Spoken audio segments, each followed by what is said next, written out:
This is a podcast interview with $1 million Powerball winner Tammy Van Winkle. Are you listening?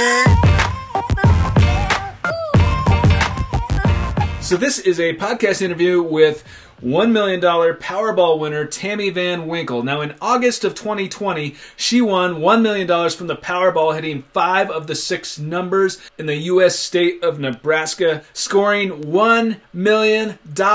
It's absolutely phenomenal. My name is Timothy Schultz. I actually also am a lottery winner. Way back in the day in 1999, I won the Powerball before going back to college to study journalism and broadcast news. I'm now combining my experience to meet and interview other fascinating people on this channel, including some other lottery winners. So if you want to check out any of these interviews, go ahead and hit the subscribe button and the bell icon to be notified when they come out. But this is an interview with $1 million Powerball winner Tammy Van Winkle. Now, in this interview, not only did we get to discuss what it was like to win this $1 million, but also she is very much into the power of the mind, the power of our energy, spirituality, that sort of thing. She's very into these subjects. So we got to discuss this sort of thing in detail in this interview. So without further ado, let's get to it now. Here is my podcast interview with $1 million Powerball winner Tammy Van Winkle. I'm here with Tammy Van Winkle, who won $1 million from the Powerball. Tammy, how are you today? I'm great. How are you? Good, good. Thank you very, very much for taking the time. I know you're busy, so I really, really appreciate it. So you hit 5 of the 6 numbers on Powerball. That's correct. Yeah, in the state of Nebraska, I was reading. First of all, congratulations. That's incredible. How did it feel to win $1 million? Surreal. It was really surreal. It still is kind of surreal. Actually, we were driving to Omaha, and that's about a 2-hour drive east from Grand Island. And we stopped at my husband always has a particular gas station he stops at. So we always get the same one of each. So that's what I did that day. And we carried that ticket around for about a week. It was the following Thursday before we realized that we had hit we had hit all 5 numbers. And the funniest thing of that week was that I kept seeing 7s, 8s, and 9s all week long. Like I saw them everywhere. And one of my employees at my store, she's like, "Oh, maybe you hit the lottery." And I'm like, ha, ha, ha. I didn't even think about it. And when my husband went and checked the tickets that night, he came running home and I heard him pounding up the stairs. He's like, "Tammy, Tammy." And I'm like, "What?" And he comes in the bedroom. He's like, I think we hit 5 numbers. And, you check it 1,000 times and we're looking down, looking up, looking down, look at my phone. And we're like, whoa. We always said that we would do a big happy dance if we did that. So, and go running down the street is what we said. But I just went running through the house instead. So That was pretty fun. Surreal. Did you learn through checking it online to the website? No, my husband went to go get gas. He goes, "I'm going to check the Powerball." And, he always was more concerned with that than I was at that time, which is funny because now he's not as concerned. I'm more of like, you better go get the Powerball tickets. But he went to check the numbers and he said that it said, winner, see clerk, see the clerk. And so he looks around and makes sure nobody's looking around, checks it again. He checks it a couple times and then he realizes that something big probably happened. He better sign the ticket. So he signed the ticket and came straight home.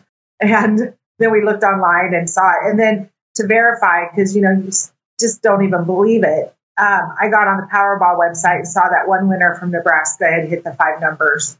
So I kind of confirmed that it was us. So the next morning we had to drive to Lincoln to get the, get the ticket cashed in and stuff like that. So it was fun. It was a lot of fun. Wow. Yeah. Well, congratulations. Thank you. Yeah. That's amazing. How that feels. Yeah. How often did you guys play the lottery? It's like once a week or maybe once every other week. Just whenever we grab gas, I guess we would always go and get a ticket. But we weren't real regular players. But my husband was more adamant about playing it than I was usually. He's the one who would text me or remind me I needed to go get a ticket if he couldn't get one himself. Wow. So what was the process like once your husband saw that on the machine? What was the process like with redeeming the ticket? Well, first of all, what did you do at the ticket? And then what was the process like? We just signed the ticket, made sure we both signed it, and we put it in the safe. that night. But the lottery office for the state is in Lincoln, which is about an hour and a half drive. And it was super easy. I mean, they took you right into a little room and sat you down, and then they came back and you signed some papers and all your legal papers, and then you fill out your papers of how they're going to wire the money to you and things like that.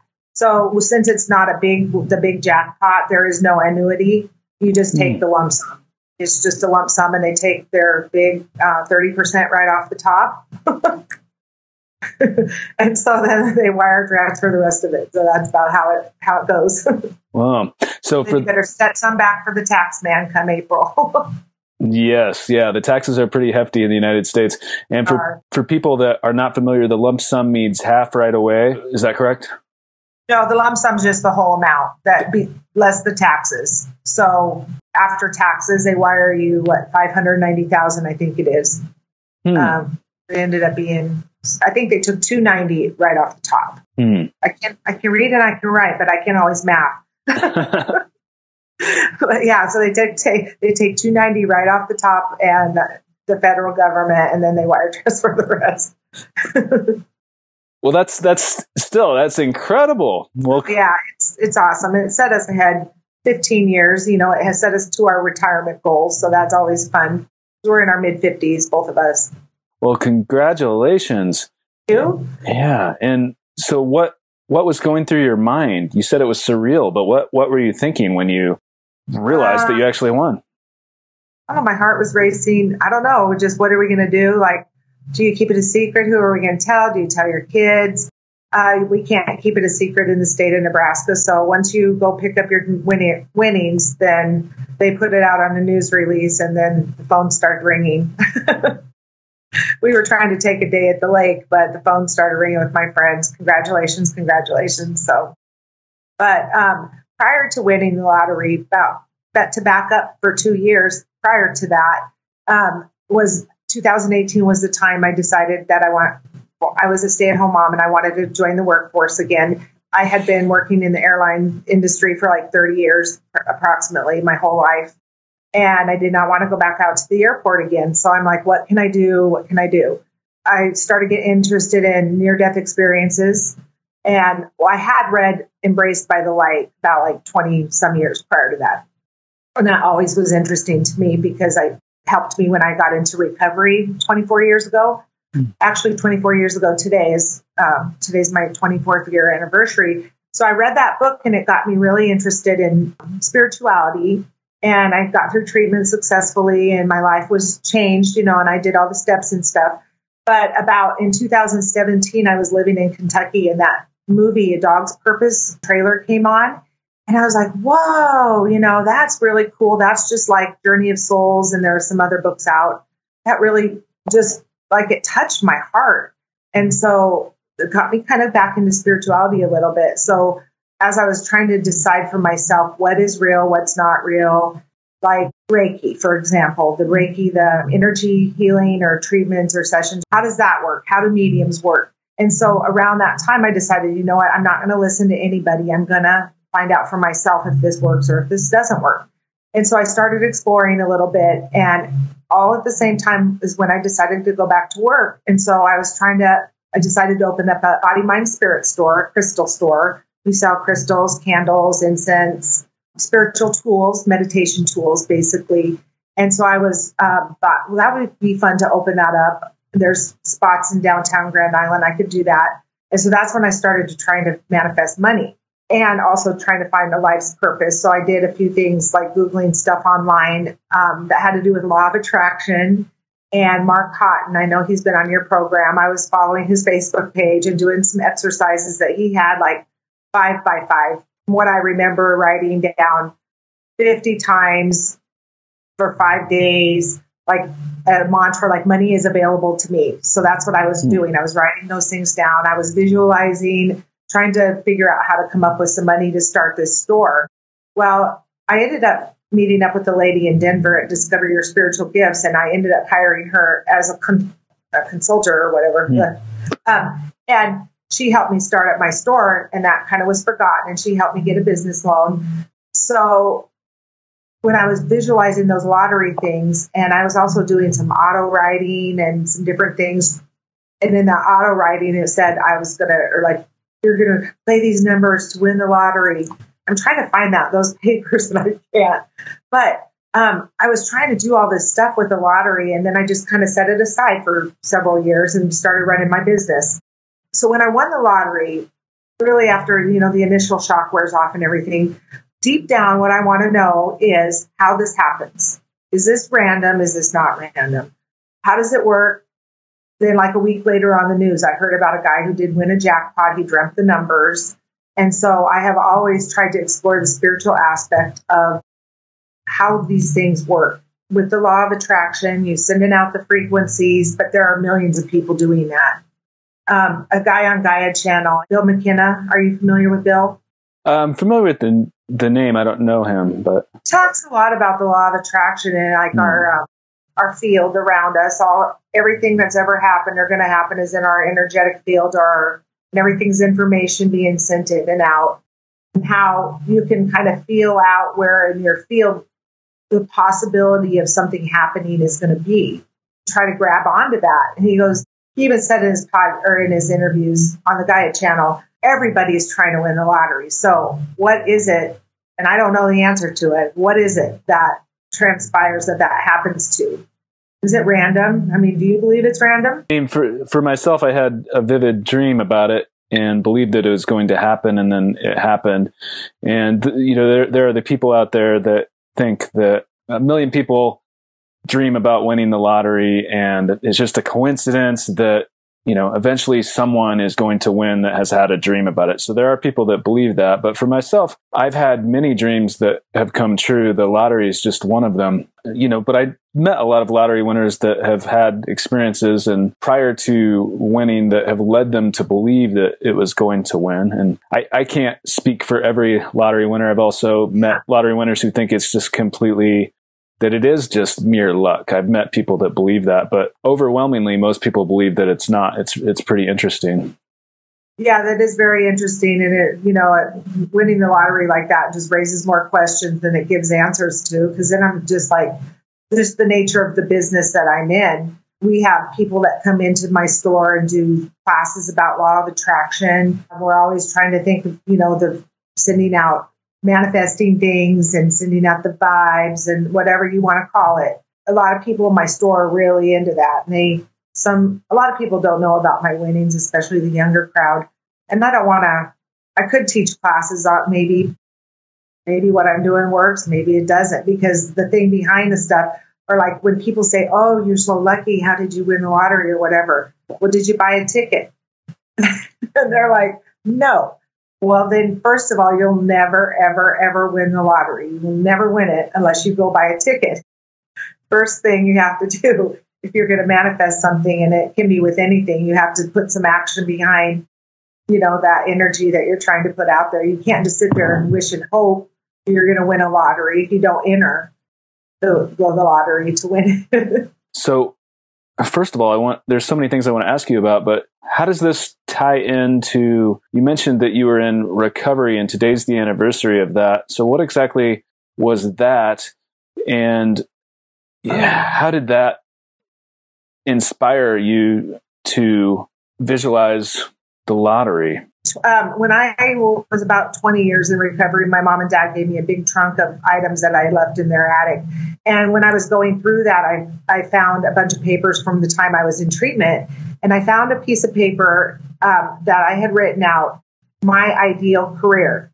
And in that class that the instructor had us, the class was called spirituality class. And we had different people come in and just try to build our self-esteem back and our identity, because I think addicts lose their identity. That's one of the big problems. And so this treatment center recognizes that in Omaha. The treatment center is in Omaha. It's a homeless shelter. It also has a 3-month treatment program where men and women can come in. They live there. They can have their kids there too. They're not separated. And they can go through this hero program, which tries to give people's identity back to them, or, help them recover that. So she had us speed write this, my ideal career. And on this paper, I had written, I would like to drive a nice car. I would like to make $100,000 a year. I would like to work with 3 people. I would like to work indoors. I would like an assistant.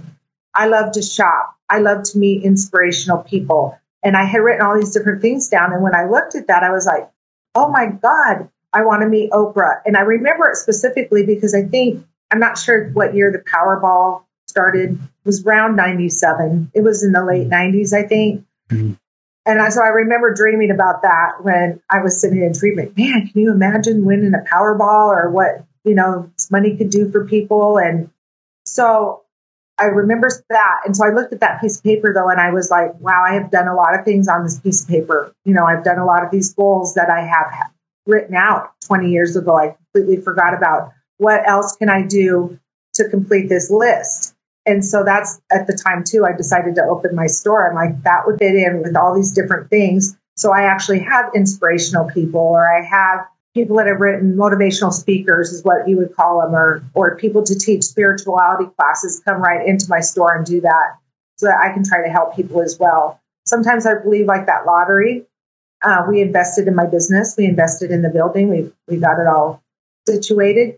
And so I often think that maybe this is how I'm supposed to pay that forward. It's not necessarily about handing all these organizations a bunch of money and a check, but it can be about spreading a message and helping people find the tools and find the people to connect them with so that they can pull themselves out of their funk or, be on their path of spirituality, I guess. And after you wrote this down and after you're out of recovery and going forward in your life, what did you do? Did you do anything to continue to visualize the lottery win or? No, throughout those 20 years between the time I wrote the paper and then between the time I found it, I never did anything intentionally like I'm going to intentionally visualize this stuff. You dream. You just daydream when you hear of a big jackpot, that sort of thing. I'm sure everybody has done that once in a while, but not intentionally until about 2018 when I started to really work with that visualizations and manifesting things and stuff like that. But I think I've always had the knack to do that. I feel that now more than ever with what I know, I have more confidence ever that when I set my mind something to, I will do it. If I want it, I do it. I'm very careful with my thoughts too. Because be careful what you wish for. I get it. And then you may be overwhelmed. So I might be very careful because I'm sure I can make it happen. But I'm the lottery. I don't know about that. I have a belief that I'll win it someday. I just don't. Well, there's multiple winners all the time. Yeah. Well, you won it once, 5 of the 6 anyway, which is a really big deal. So the day that you won, what was your mindset? I was in a good mindset. We had just bought my son. He just was turning 16. So we were out buying him a little car. And so we laugh and say, we're glad we didn't know that day when we were buying him a little, like an old Chevy Malibu 2011. But we were excited and happy because we were like on track and getting my son his little first car and just different things like that. So that's what I remember about that day. It was a happy mindset. Mm-hmm. Did it make you nervous at all driving the ticket? You said you put the ticket in a safe. Did it make you nervous to take the ticket out and when you were going to the lottery office? No, not at all. Just nobody really knew at that point. So yeah. And in Nebraska, you don't have the right to remain anonymous. Is that correct? That is correct. You do not have the right. So once we went, like I would say literally right after we left that lottery office, they put the news out because then my phone started ringing and I had to laugh because one of my friends said that she saw that $1 million ticket was purchased in Lincoln. And so she called her daughter up and she's like, oh my God, you have to check your numbers. The ticket was purchased in Lincoln. And when she found out it was me, she's like, oh my gosh, which is funny because she always wins everything. So I'm surprised she didn't win it. She used to win every drawing that she ever put her name in. And then one day we were at our exercise class. I won't name what it was, but we were at an exercise class. And every time there was a contest, like I said, no matter what, she would always win. And the owner of the center would not let her put her name in that day because she always won. She said, we're not going to let you put your name in. And she has never won again. And I really think about that too. And I told her too, I said, that's because she took away your belief that you always win. she took it away. Like when she said that to you, I'm not going to let you play. Whatever juju you had going, mojo, she lost it. You believe that our beliefs create our reality with the lottery, obviously, and beyond? I think it does, but I think we all have parameters. I mean, you can't do certain things based on your conditions of where you live or your environment. Like I just can't say I'm going to go be president of the United States and run out there and do it. Probably is not going to happen at my age. I don't have a college degree or, any of that thing. But I definitely believe in our environment that we definitely can create, especially when you think about your room or the background that I chose. I pick all those things.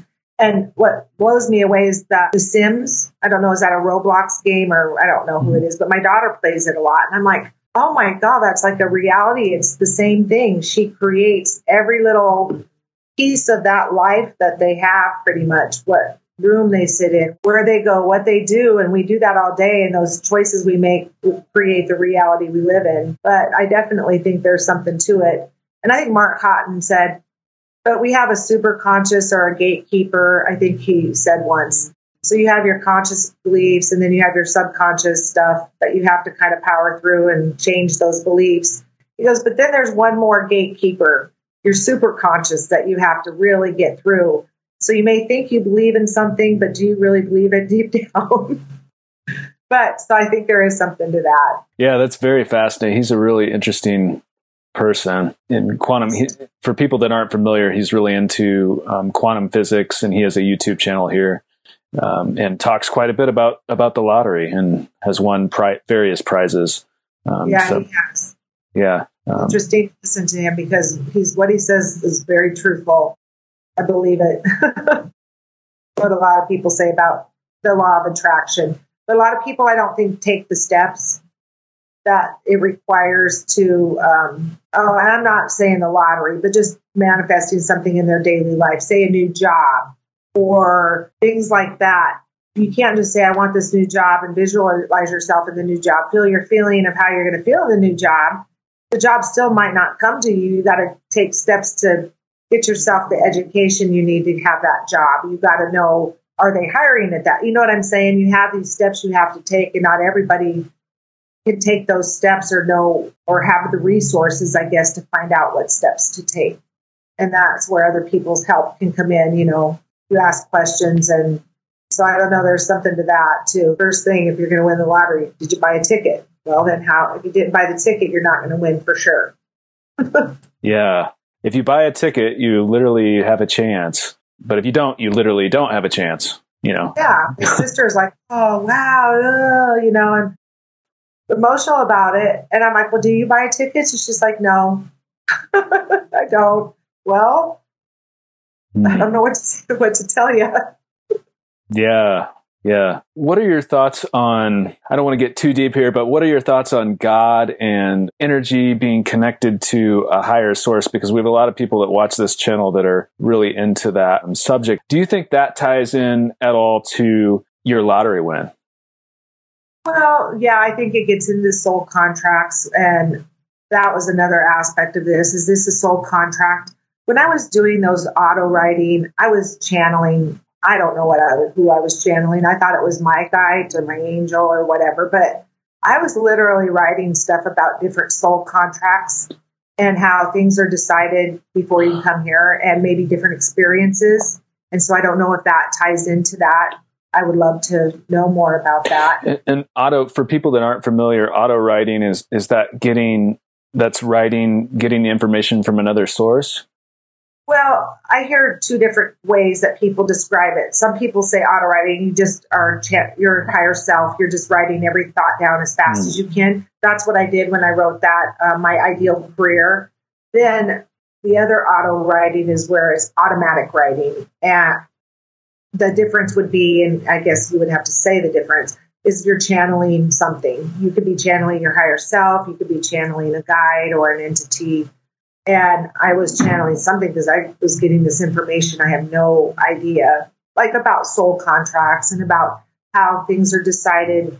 People that believe in soul contracts, I don't know, are you familiar with that term? Vaguely.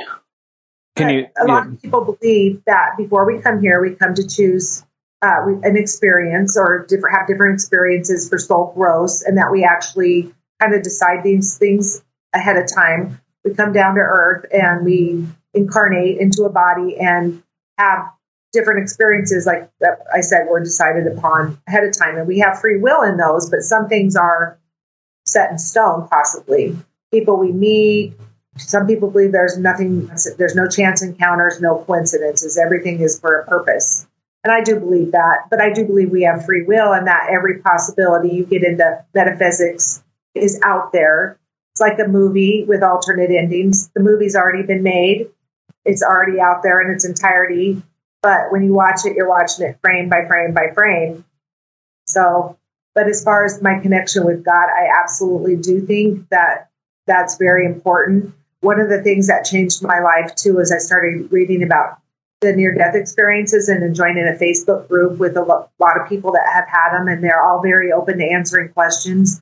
Somebody had me read that book, Conversations with God, by Neil Donald Walsh, and that book just really, really changed my life. I mean, it just kind of made me evaluate all my belief systems concerning pretty much everything from marriage to money to God himself to Jesus. And I just really realized that I was still carrying around a lot of old beliefs that were tripping me up from my connection with God, kind of maybe blocking me. And I realized that as far as God and our connection with him, he doesn't judge us what we do. We judge ourselves. We're just here to have an experience. But our soul is an essence of God. We're a spark of God. So what we would say on earth, you're doing bad or you're a bad person, that's kind of going against who you really are as a soul. And that's why we feel negative when we have that happen. That answers your question. Yeah, no, that's a very interesting topic. I've interviewed one person on this channel that's had a near-death experience and have met someone else that has, and I know that they have similarities, but there also can be very unique experiences, but it's very fascinating. So it is fascinating. It's fascinating that when a lot of people have these experiences, they come back with their different clairs or abilities. They see or hear or feel spirits or have a different type of connection than people who haven't had them.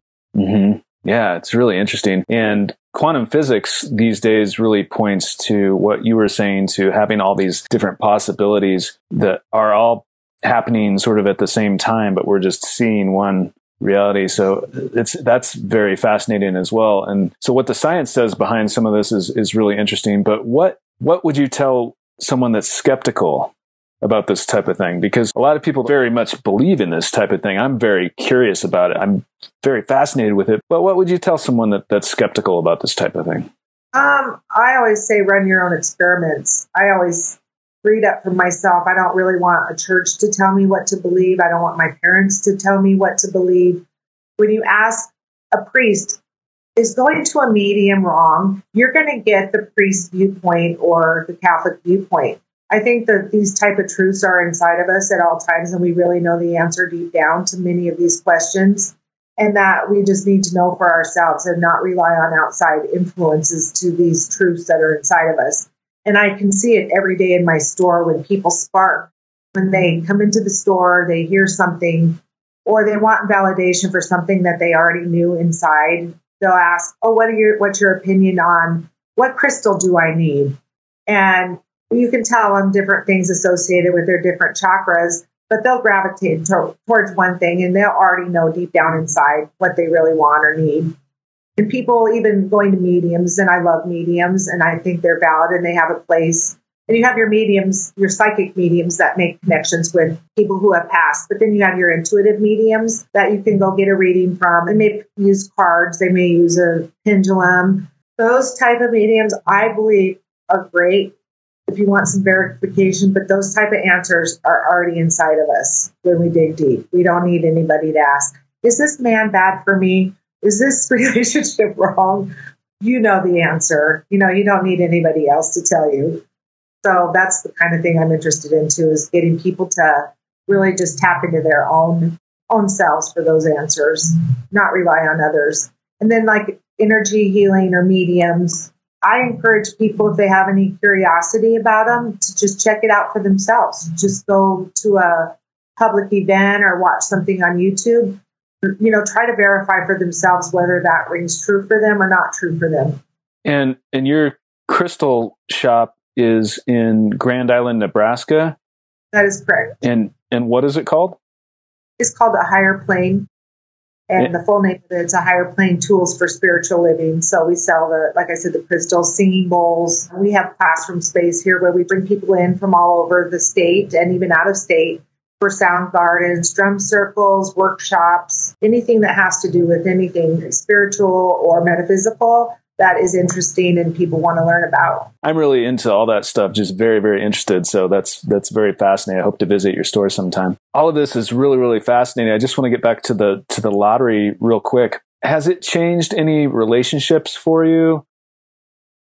I felt like after we won the lottery, I felt like there were some relationships that changed. I felt like people's perspective changed a little bit. You're in the public eye a little more. People are going to watch what you do with your money.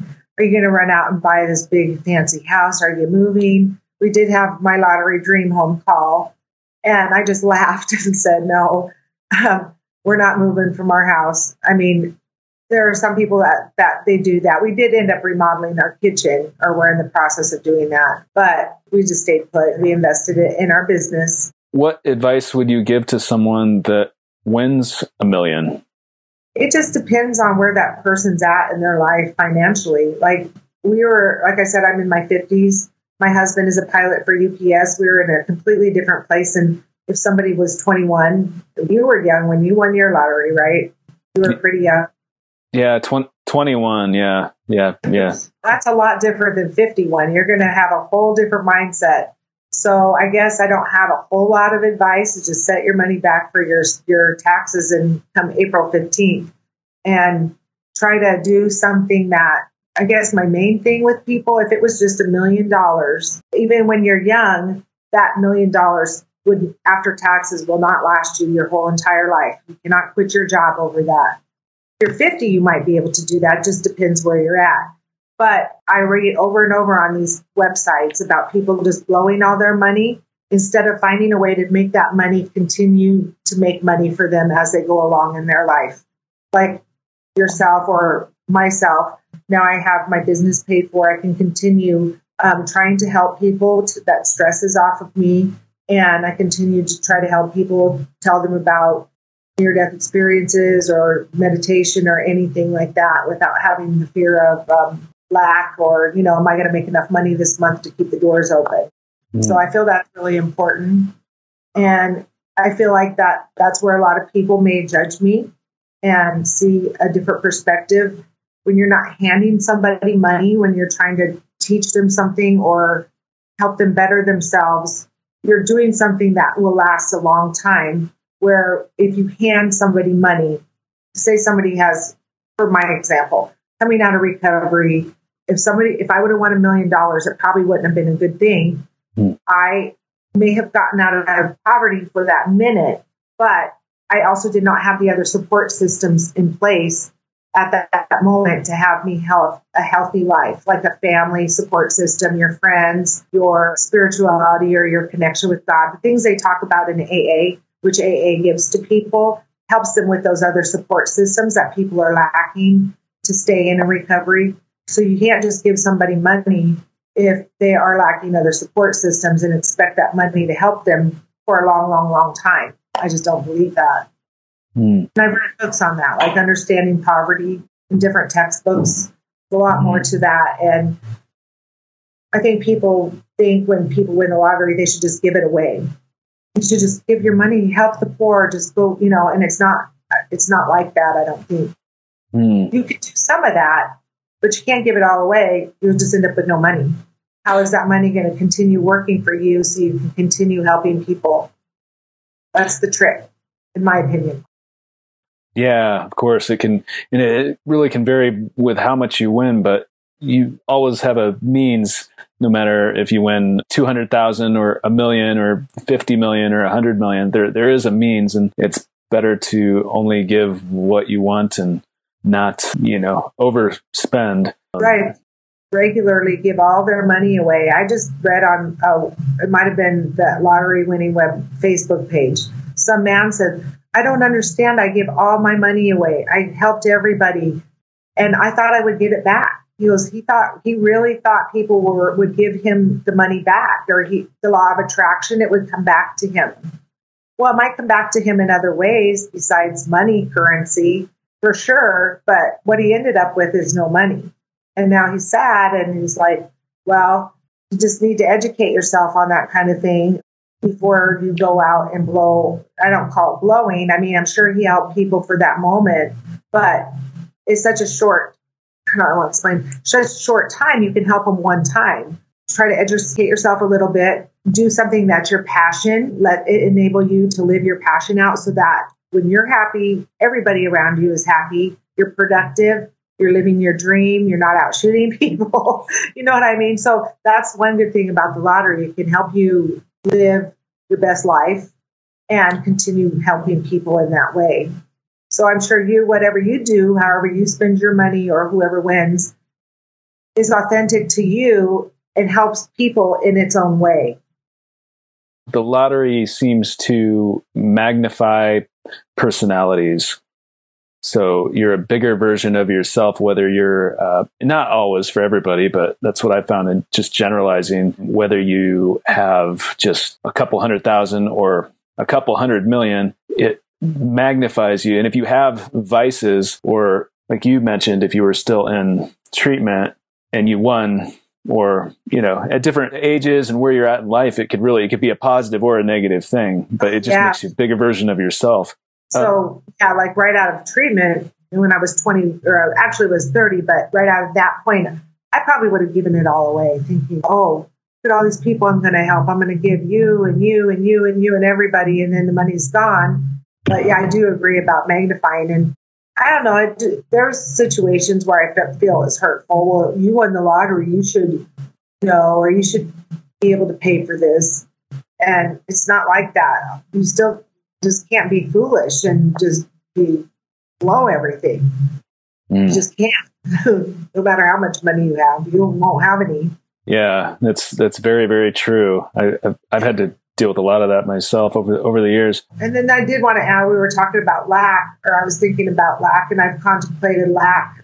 I've been in both places of lack. I've had nothing, and I've lived in the homeless shelter.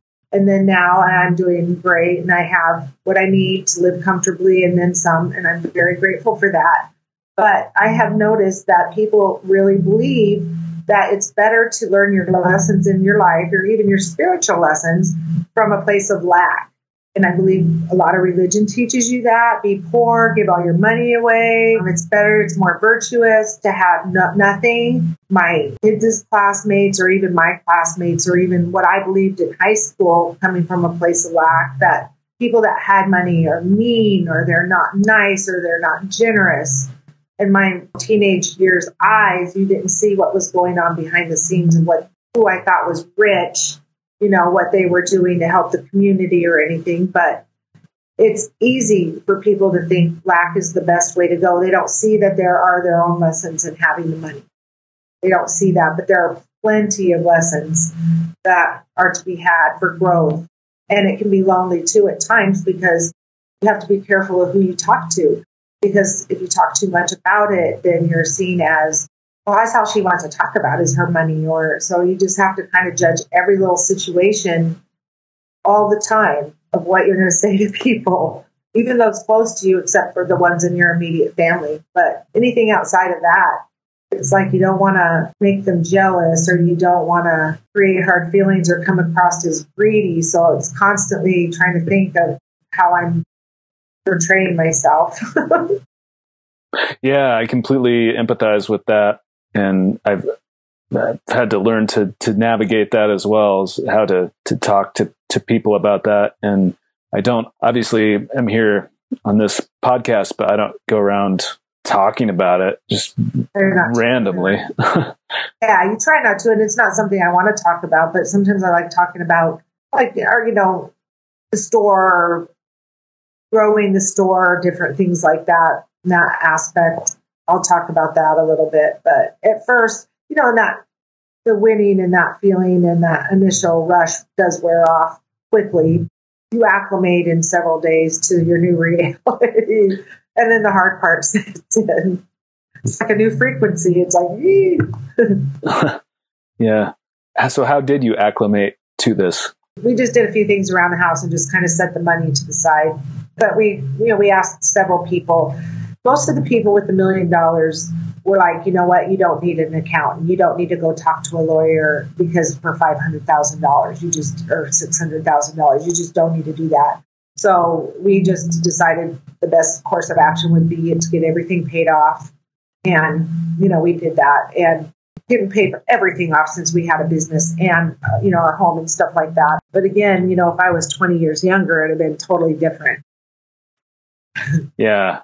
Yeah, no, I'm sure it makes a huge difference. What would you tell a lot of people watching this or listening to this are really hoping to win the lottery? What would you tell someone that really wants to win the lottery? That belief, I think there's something, really do believe there is something to getting to the right frequency of hitting those numbers. I did a random quick pick, so I wasn't playing a set of numbers because what scares me about that is play a set of numbers and then that time you don't play, you don't win. They come in and then you're just so mad at yourself for the rest of. Now, if I dreamt numbers, I would play them absolutely, but for this one, I didn't.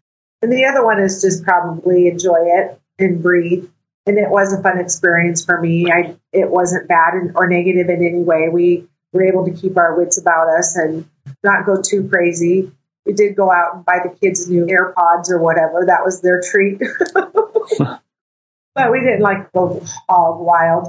And I was mentioning earlier that day that we found out we won was the day we had bought this little Malibu for my son. And I'm glad I didn't know because I probably would have made a different choice on a car and he didn't need a different car. He's 16. He needed a Malibu. So that's I was glad on that. But again, it was interesting that all week long I was seeing those 7s, 8s, and 9s. 7, 8, 9s. So what does that signify? Well, numerology and the frequency. Like when you go to the casinos, it's the 7 and 8s because they're money frequency or abundance or prosperity. Even with scratch-off tickets, you'll notice there's always 7s or 8s in there. Those are just frequencies, but 7 being a big one. But the 9s were a big one too, and the 8s and the 9s, because 7s, 8s, and 9s on a clock, you don't usually see anything past the 5s or 6, So when you start seeing 7, 8s, and 9s everywhere, you pay attention if you're into that kind of thing. Like, what good thing's going to happen to me? Notice I don't think what bad thing's going to happen to me. I start thinking what possible great things could happen to me. Now, my employee, Natalie, she's the one who said, oh, maybe you won the lottery, but that hadn't even crossed my mind. But this morning, on my way to work today, I saw a license plate with 4 9s on it. I'm like, something good's going to happen pretty soon. How long it's going to take. Yeah. Possibly could it be? Right. Wow.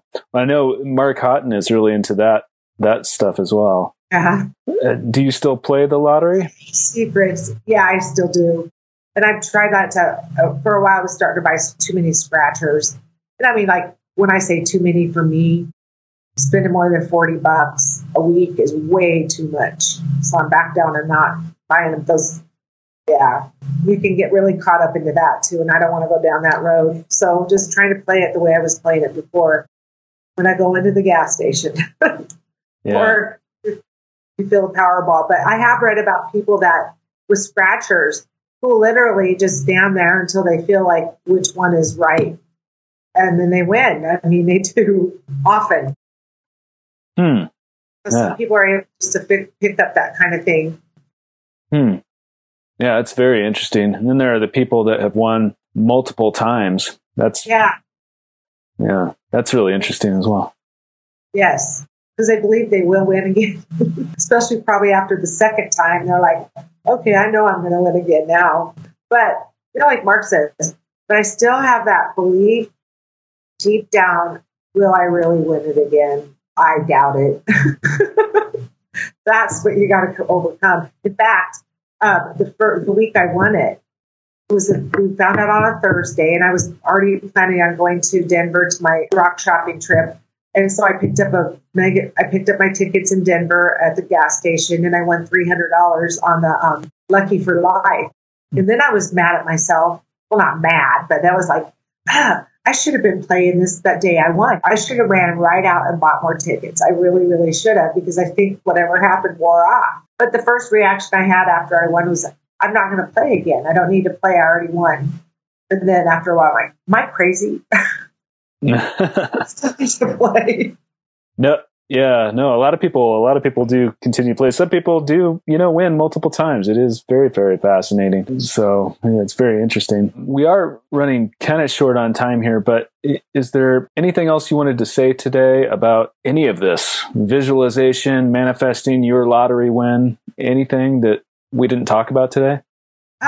No, only thing I would say is if people don't believe it, they should just try it for themselves, even just from starting out with a parking place.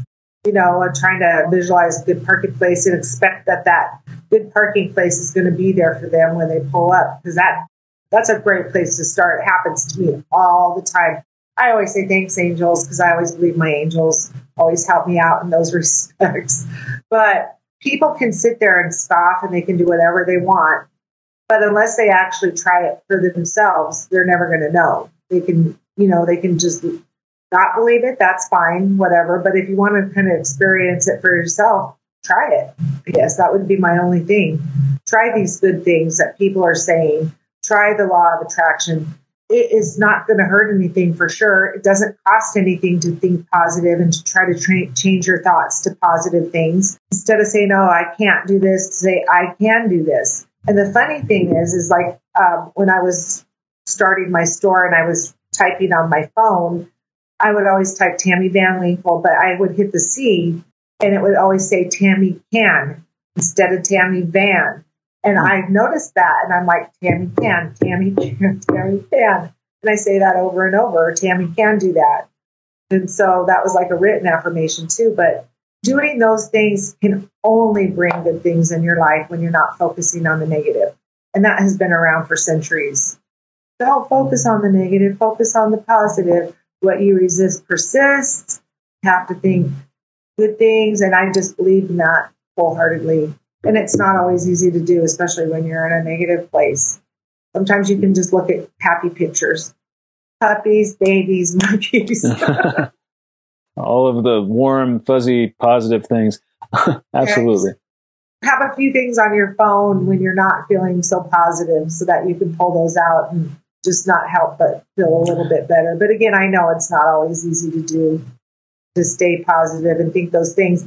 But I do try to take at least 10 minutes out of my day. And in the morning specifically, I use a channel on YouTube that just has some Reiki music that has affirmations built in, or there's apps like called Subliminal, Brainwaves, they're binaural beats. They embed affirmations into their music, and listening to those while you do your visualizations are extremely helpful. Those type of things. I just try to keep maintaining a spiritual practice of doing those things. Yeah, that's really interesting. And again, where can people find your crystal shop if they're interested? Grand Island, Nebraska, downtown. And Grand Island's like right in the middle of the state along I-80 if anybody ever goes through. And if anybody ever goes through and teaches workshops or does, book signings or anything, we are always happy to host people here. So get a hold of me. I have my information. Yes. Well, yeah, I definitely want to check it out. Well, Tammy, congratulations again on your lottery win with 1 million. That is amazing. Your story is incredible. And all of this stuff, this whole subject is really, really fascinating. So I really, really appreciate your time. Thank you very much. So that was my interview with Tammy Van Winkle. If you like this interview, go ahead and hit the like button and let me know in the comments, what did you think of this interview? And what would you do if you won $1 million in the lottery? I love checking out your comments. As always, thank you so much for watching, and thank you for your support.